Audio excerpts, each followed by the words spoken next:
melakukan coaching ya Bu. Iya. Sebelum kita melakukan coaching, sebagai awal saya akan memberikan beberapa pertanyaan nih kepada Ibu. Pertama-tama saya akan mendiskusikan tentang rubrik penilaian kita hari ini. Pada coaching hari ini, coach dan coachee akan saya amati dan akan saya nilai sesuai dengan rubrik penilaian. Apakah sudah sesuai dengan alutsista atau belum? Kemudian, bagaimana Ibu memberikan pertanyaan kebobot kepada coachee dan juga bagaimana coachee tersebut merespon atau menanggapi pertanyaan dari coachnya. Nah, jangan lupa ya Bu untuk disesuaikan dengan prinsip coaching, diantaranya kemitraan, proses kreatif, dan memaksimalkan potensi. Nah, untuk pertanyaan yang pertama, yaitu kompetensi apa yang akan Ibu kembangkan pada coaching kali ini? Ya, baik.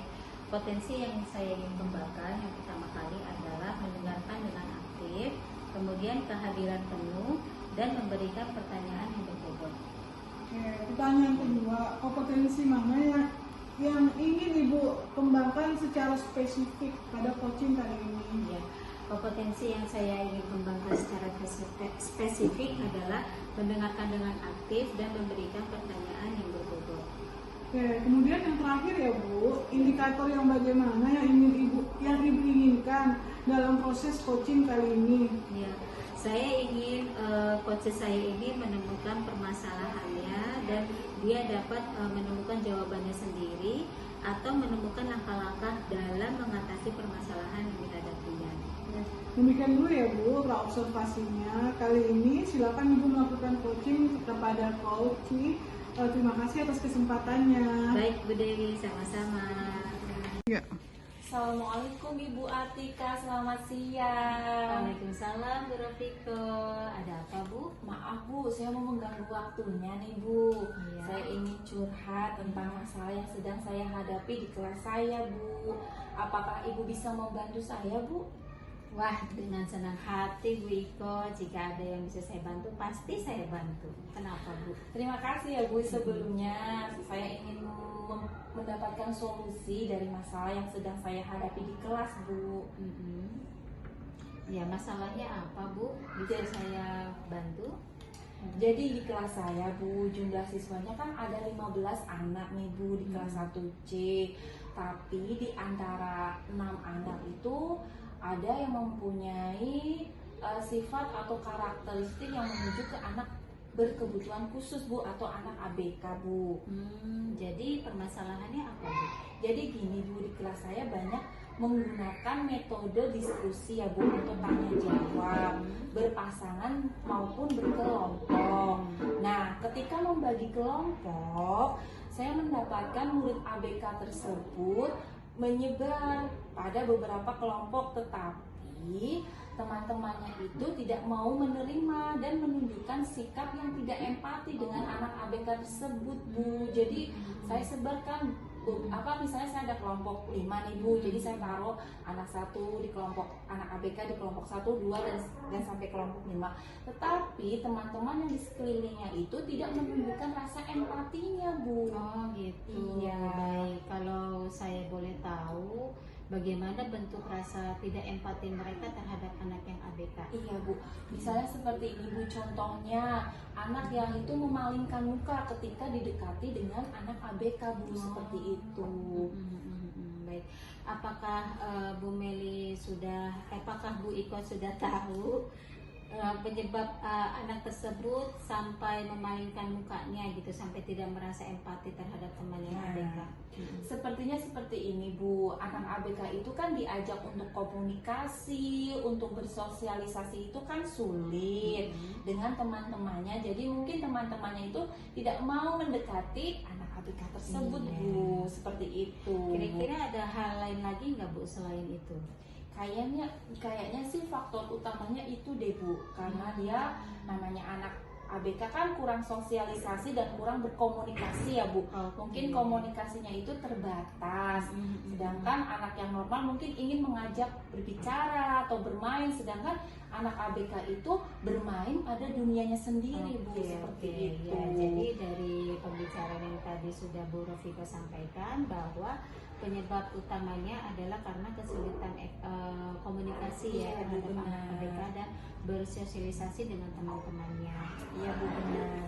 Saya juga bingung Bu jadinya. Iya ya Bu, rupanya permasalahan Bu Rofiko ini sangat berat ya Bu ya. Sangat berat Bu. Makanya Iya, saya iya, iya. makanya saya ingin mencari solusi dengan Ibu Atika. Ya. Sekarang saya ingin tanyakan ke Bu Rofiko nih, bagaimana cara Bu Rofiko untuk menyikapi hal tersebut?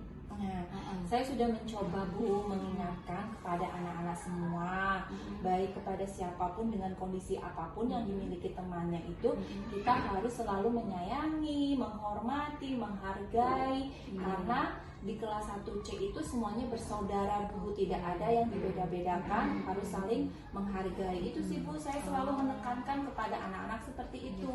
Itu sudah bagus Bu ya kalau menurut saya. Lalu apakah dari tindakan Bu Rofiko tadi sudah berpengaruh terhadap anak-anak yang tidak ABK gitu? Apakah mereka sudah memiliki empati atau belum? Iya, ada sih Bu. Saya ingin sekali di kelas itu suasananya itu menjadi nyaman, kondusif untuk semua murid. Jadi semua murid, walaupun murid normal dan murid ABK, semuanya bisa berbaur menjadi satu untuk belajar bersama, menjadi anak hebat. Itu sih Bu. Wah, bagus sekali rencana Bu Rofiko ya untuk saat yang tadi Bu Rofiko sudah sampaikan. Nah, kira-kira kapan nih Bu Rofiko akan mulai actionnya? Kapan nih Bu Rofiko?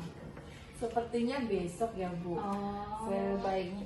Maksudnya lebih baik cepat ya. Lebih cepat lebih baik Bu. Bagus, saya setuju kali loh dengan rencana Bu Rofiko. Mudah-mudahan apa yang sudah Bu Rofiko rencanakan itu cepat terrealisasi dan lebih cepat lebih baik ya untuk membantu ya. Amin. Terima kasih ya Bu ya. Iya. Amin kalau begitu, sama-sama Bu Rofiko.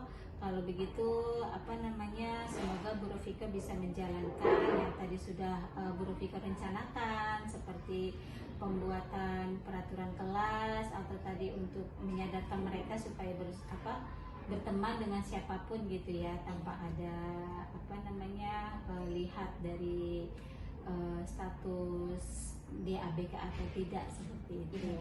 Terima kasih nih Bu, karena sudah mengganggu waktunya dan Ibu juga sudah memberikan solusi kepada saya. Mudah-mudahan saya bisa menerapkan sikap-sikap tersebut dan kelas saya, kelas 1C kembali kondusif, berjalan dengan baik untuk proses belajar mengajarnya. Amin. Terima kasih ya Ibu Atika atas waktunya. Assalamualaikum. Waalaikumsalam warahmatullahi wabarakatuh. Semangat ya Bu ya. Semangat. Assalamualaikum Bu Atika. Waalaikumsalam Bu Dewi. Tadi Ibu sudah melakukan coaching ya bersama Ibu Rofiko. Yang sebelum penutupan saya ingin menanyakan beberapa hal kepada Ibu pasca observasi. Yang pertama, apa saja yang sudah Ibu lakukan saat melakukan coaching terkait indikator ketercapaian yang diinginkan? Ya, baik.